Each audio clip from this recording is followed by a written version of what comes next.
কুরবানির পশু সম্পর্কে রাসূল সাল্লাল্লাহু আলাইহি সাল্লাম যা বলেন, জাবের রাদিয়াল্লাহু তাআলা আনহু বলেন, রাসূল সাল্লাল্লাহু আলাইহি সাল্লাম বলেছেন, লা তাযবাহু ইল্লা মুসিন্না, তোমরা দাঁত ছাড়া কুরবানি করো না। সম্মানিত দর্শক মণ্ডলী, দাঁত দেখে কুরবানি করতে হবে এ কথাই ঠিক। ভেড়া ভেড়ি, দম্বা দম্বি, ছাগল ছাগি, গরু গাভী, মহিষ মহিষী, ওঁট ওঁটনি আপনারা কুরবানি করুন দাঁত দেখে। সাধারণত ছাগল দাঁতে 1 বছরে, গরু দাঁতে 2 বছরে, আর ওঁট দাঁতে 5 বছরে, মানুষ দাঁতে 7 বছরে। এটা একটা স্বাভাবিক বয়স। এই বয়সে মানুষের দাঁত উঠে।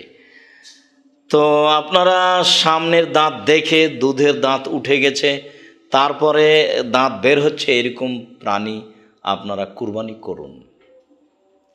আলী রাদিয়াল্লাহু তাআলা আনহু বলেন, আমারানা রাসূলুল্লাহ সাল্লাল্লাহু আলাইহি সাল্লাম আন নাস্তাশরিফাল আইনা ওয়াল উযনা। রাসূল সাল্লাল্লাহু আলাইহি সাল্লাম আমাদেরকে আদেশ করেছেন কুরবানির চক্ষু দেখে নিতে এবং কান দেখে নিতে। কান যেন চিরা ফাটা না হয়, চক্ষু যেন এরকম টেরা বা কানা না হয়। কান সামনের দিক থেকে ছিদ্র বা চিরে আছে, বা পিছনের দিক থেকে ছিদ্র বা ফেটে আছে, এরকম হলে নিতে হবে না।